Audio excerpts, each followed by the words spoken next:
The Chennai shopping mall శ్రావణ సంబరం KG sale nakshi jewellery Mela flat 50% of. So A judge దగ్గర నుంచి మీకు ఆ వైబ్ ఎక్కువ అనిపించింది? వైబా టు బి ఆనెస్ట్ నాకు అభిజిత్ గారితో ఏమంటారు I was able to connect with him in a good way. Connect అంటే లైక్ అతను కావాలని నాకు స్పాట్లో పెట్టారు which is very good.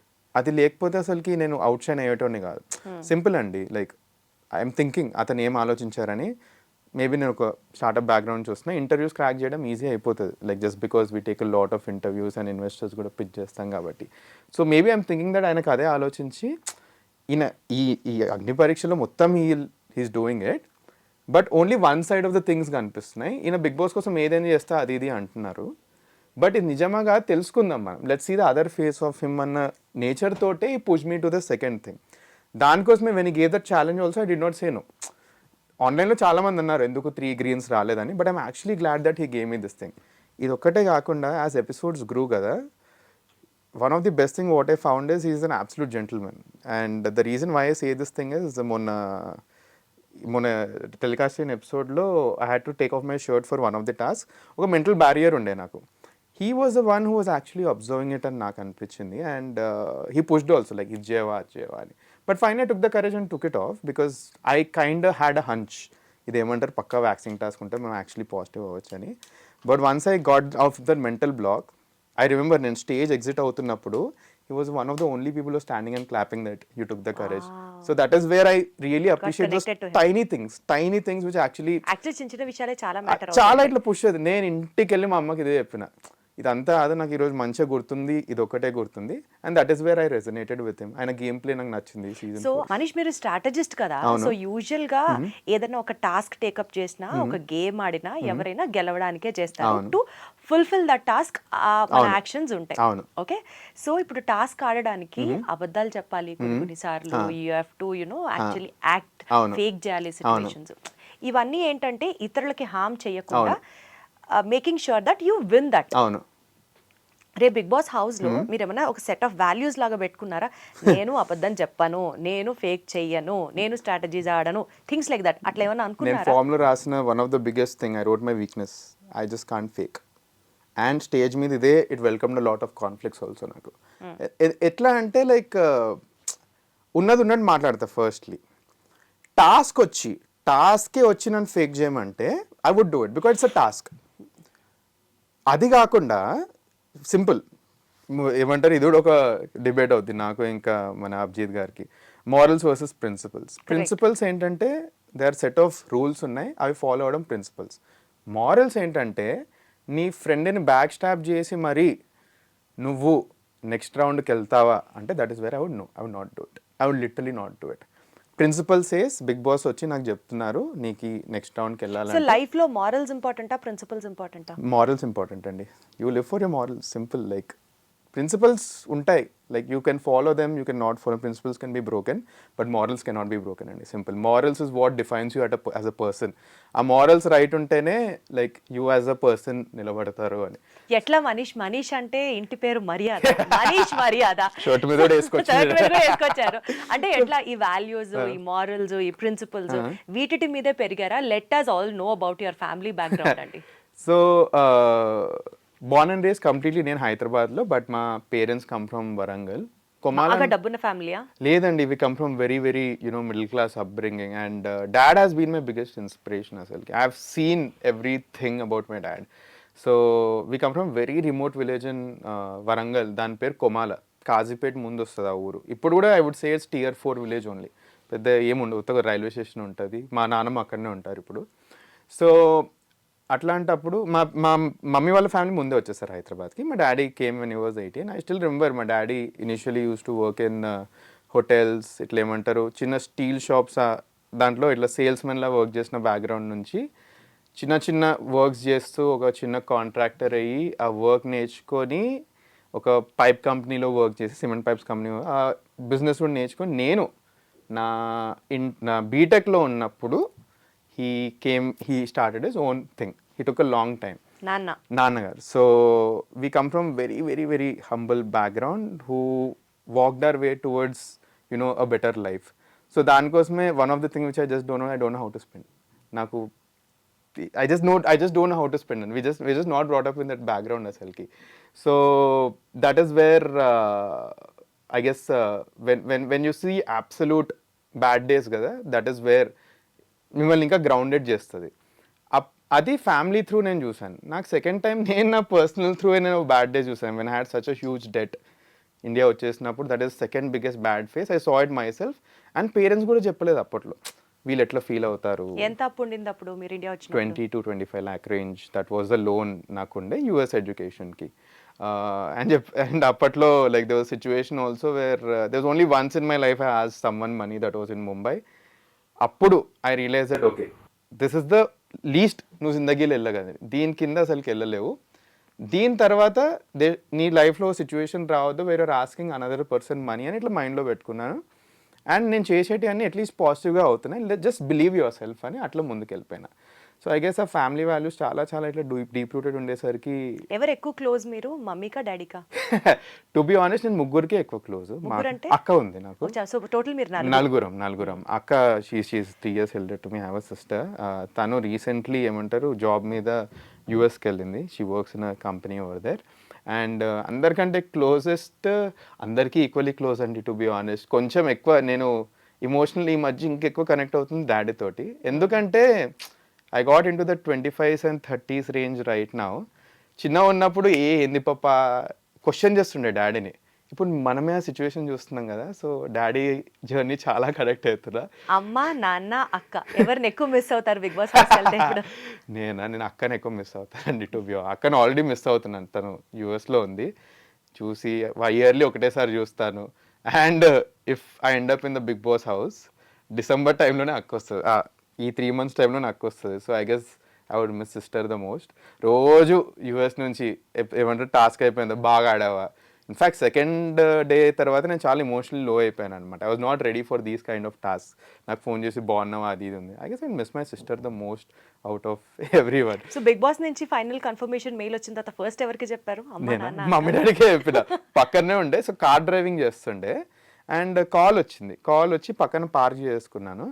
Mummy ఇట్లా కాల్ వచ్చి నిజంగా అది తెలియట్లేదు, మెయిల్ చేశారంటే చూస్తే వచ్చింది, చూపించింది. అరే మమ్మీ నిజంగానే ఏంది అది. ఇద్దరు డాడీ మమ్మీ పక్కనే ఉండే కార్లో. సో వాళ్ళకే ఫస్ట్ చెప్పిన. యూజువల్లీ అబ్బాయిలు అంటే ఎక్కువ అమ్మతో ఎక్కువ కనెక్ట్ అయి ఉంటారు కదా, సో మీకు నాన్న ఎట్లా అంత క్లోజ్? లేదు, ఐ గెస్ ఇప్పుడు నేను 25 years ఉన్నప్పుడు నన్ను ఈ క్వశ్చన్ అడిగితే నేను మమ్మీ అంటుండే. బట్ ఇప్పుడు ఇంకా డాడీ జర్నీ ఇంకా చూస్తున్నాం కదా, వాళ్ళు ఫేస్ చేసిన థింగ్స్ ఇప్పుడు మనం రిలేట్ అవుతున్నాం. సో ఇప్పుడు అనిపిస్తుంది అబ్బా ఇన్ని అన్నం అప్పుడు పప్పని, ఇవి మనమే ఫేస్ చేస్తున్నాం ఇప్పుడు అన్నది చాలా కనెక్ట్ అయ్యి I empathise with what all dads go through. దానికోసం డాడీ కొంచెం ఒక ప్రత్యేకమైన వాల్యూ అదే అనదర్ లెవెల్ ఆఫ్ రెస్పెక్ట్ వచ్చేస్తుంది డాడ్ అంటే. చిన్నప్పుడు ఏమంటారు లైక్ ఫోన్ అడిగినా సతాయించిన, ఫోన్ ఎందుకు ఇప్పిస్తలేవు పప్ప అది ఇది అని. రైట్ నో వెన్ నన్ను నేను ఆ సిచ్యువేషన్ పెట్టుకుంటే actually it made sense. Like అంత ఈజీ కాదు, like just to sort of get something. He was using a very small phone, giving us the bigger phones. ఇప్పుడు నేను అది చేస్తున్న family, I don't spend on myself. Mummy gift ఇస్తే బాగుంటుంది, daddy gift ఇస్తే బాగుంటుంది. I guess uh selflessness dad and parents have a lot అని I'm able to relate to it. So that is the only reason I feel డాడీకి ఒక 1 point extra. Mummy నీకేమి లేదు, I love you also please. So but again that is that. Definitely అమ్మ కంటే బాగా చేసుకోలేరు. And నాన్న పేరు చెప్తే కూడా అమ్మ చాలా హ్యాపీ ఫీల్ అవుతుంది. మా డాడీ డిపి, మా డాడీ వాట్సాప్ ప్రొఫైల్ పిక్చర్ అతని కంపెనీ, మా మమ్మీ ప్రొఫైల్ పిక్చర్ నేను ఇంకా. So still I know what mom's love is, what dad's priorities are in life. But again few things I relate to him. So ఇప్పుడు పెళ్లి చేసుకోకుండా Bigg Boss house కి enter అని ఎవరు అనలేదా? చాలా ఈ కెరియర్ బ్రేక్ లో అందరు ఏమనుకున్నారంటే చక్కగా ఈ 8 నెలల్లో పెళ్లి అయిపోతుంది, పెళ్లి చేసుకుంటాడు, సెటిల్ అవుతాడు అనుకున్నారు. బట్ నాకు మ్యారేజ్ అన్న దానికి ఒక మంచి డెఫినేషన్ ఉందండి. I feel marriage needs to happen to in your life. మీరు మ్యారేజ్ అవ్వాలని దాని ముహూర్తం చూసి వెళ్ళకూడదు, ముహూర్తమే మీ దగ్గరికి రావాలి. ఎగ్జాక్ట్లీ మనం ముహూర్తం చూసుకొని వెళ్తే ఐ మీన్ అట్లీస్ట్ కొంచెం ఐ మీన్ సింపుల్ అండి. మా తెలుగు సార్ ఉండే, is one of those people who had నా లైఫ్లో బిగ్గెస్ట్ ఇంపాక్ట్ అయింది మా తెలుగు సార్. ఒక ఫిలాసఫీ చెప్పారండి, I just tell this thing. మన లైఫ్లో 3 things are the biggest events in life. 1 ఏమంటారు your birth, 2 is your marriage, 3rd thing is death. ఈయన ఈ రీజన్ ఎందుకు చెప్తున్నాడంటే ఆ రోజు మా క్లాస్లో ఒకటి స్నానం చేసి రాలేదు. ఈయన ఏమంటాడంటే ఫస్ట్ బర్త్ అప్పుడు నీకు స్నానం చేపిస్తలే నీకు తెలియదు, 3rd డెత్ అప్పుడు నీకు స్నానం చేపిస్తే నీకు తెలియదు, the only event in your life which you have absolute control and define చేస్తుంది నీ లైఫ్ని is your marriage. ఆ రోజు 2 things చేయి. 1, take a bath. Second thing, marry the person who you actually like, because నీ rest of the life వాళ్ళతోటే ఉంటావు. So that is where నా మైండ్లో ఇట్లా అయిపోయింది. So that is why I don't rush into marriages at all. I'm fine. I'm very, very happy. I know how to live by myself. So దానికోసమే big బాస్కి వెళ్తున్నా more than marrying someone else. So that is that. అంటే ఇంక అసలు పెళ్ళే చేసుకోరంట. లేదు, I know that పెళ్లి చేసుకుంటాను నేను. I believe in, dying with someone, because I believe in that companionship. I really value that emotion. కానీ ఆర్గానిక్ గా లైఫ్ లో ఎప్పుడో అదే జరగాలి కానీ దాని వెనకాల వద్దండి. అదైతే నేను నమ్ముతాను. That's one of my principles are like whatever you want to call it. That is one of the thing which I strongly believe in. Strategist అని మాట్లాడుతున్నారు కాబట్టి, అలా ప్రమోట్ చేసుకుంటున్నారు కాబట్టి ఆ హెయిర్ స్టైల్ అలా కాదు దానికన్నా ఆ హెయిర్ స్టైల్ అనకూడదులే, దాన్ని హెయిర్ స్టైల్ కాదు, హెయిర్ లాస్ అని వెళ్తుంది. సో 24-25 ఉన్నప్పుడు హెయిర్ ఫాల్ స్టార్ట్ అయింది నాకు.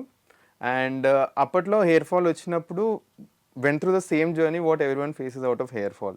ఏంటంటే నీ కాన్ఫిడెన్స్ లో అయిపోతుంది. Like I tell you the worst thing, I guess ఎవరు చెప్పరు ఇది, like the worst thing what a person going through hair fall talks is I to I ఎవరు మాట్లాడరు. They see the head and talk, దాంతో confidence low అయిపోతుంది మనది. So ఏమైందంటే మా ఆఫీస్లో ఒకసారి కాన్వర్జేషన్ అవుతుండే అండి. ఏమైందంటే it was a very heated conversation and actually was having valid points. The other person he knew that నాకు ఏమంటారు హెయిర్ ఫాల్ మీద మోటివేషన్ లో అవుతుందని, అది ఎక్కడి నుంచి తీసుకొచ్చిండు కాన్వర్జేషన్. పాయింట్ లేదు, తీసుకొచ్చిండు ఆయన. అక్కడ ఇంకో బిగ్ బాస్ ఆడుతుంటాయి. సో నా మోటివేషన్ డౌన్ అయిపోయింది. అప్పుడు I took it very personally. నేను అనుకున్నారు లైఫ్ ఇంత చేస్తున్నాం, అన్నీ బాగానే అవుతున్నాయి, hair is the only thing which is stopping me in life.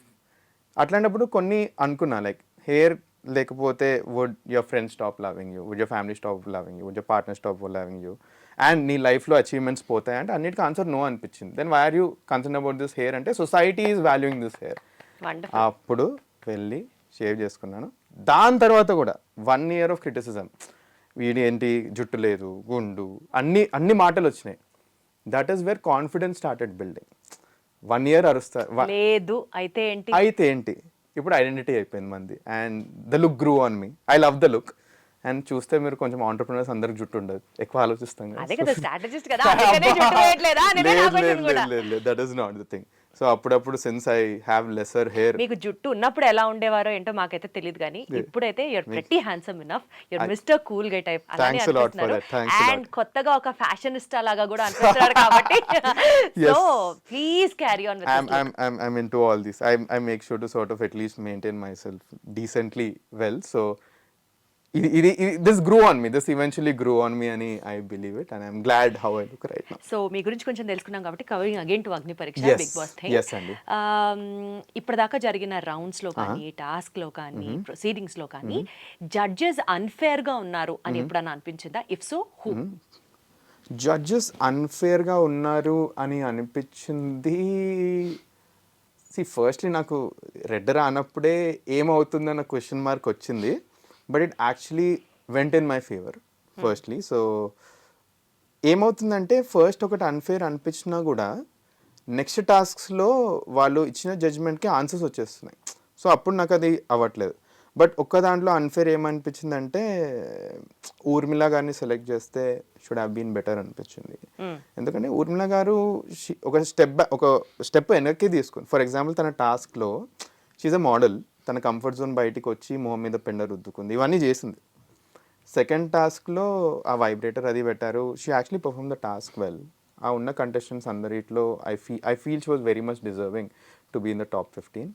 Next Nikhita Reddy అని ఉండే, తను she was very very intelligent, టాస్క్లు ఏదైనా చేయడానికి రెడీ ఉండే. She also trained in some martial arts, అదే తన ఇంటర్వ్యూలో ప్రూవ్ చేసింది. And she one of those people who actually broke the phone. So వీళ్ళిద్దరిలో అట్లీస్ట్ ఒకళ్ళు టాప్ 15లో ఉంటారు నేను స్ట్రాంగ్లీ బిలీవ్ చేశాను. At least when Nikhita broke the phone, ఎవరు ఇది యాక్చువల్ రికార్డ్లో రాలేదు, బట్ ఫోన్ పగలగొట్టినప్పుడు the entire set was crying. ఎందుకంటే వీఆర్ రిలేటింగ్ ఆర్సెల్స్, అరే ఫోన్లు ఉన్నాయి దాంట్లో, మన final photos with some beloved ones ఉన్నాయి, బ్యాకప్లు ఎవరికి లేవు తెలుసా దాంట్లో. The most stupid thing was no one had backups. Stage మీద అంటే స్టార్టింగ్ ఫోన్ సబ్మిట్ చేసేయాలి. సో స్టేజ్ మీద తీసుకురాగానే ఫ్యూజ్లు ఎగిరిపోయినాయి మాకు. సో అందరూ relating themselves and crying of. Task start కాలేదు, జనాలు ఏడుస్తున్నారు స్టేజ్ మీద. I was also in tears but I was controlling. నేను కెమెరా ముందు ఏడవద్దు అని ఐ వాజ్ కంట్రోలింగ్. ఈవెంట్స్లో ఒక ఎపిసోడ్లో ఏడ్ చేశాను, దట్ ఇస్ సెకండరీ అది. But this is where I felt that వీళ్ళు ఉంటే బాగుండు అని నాకు కూడా అనిపించింది.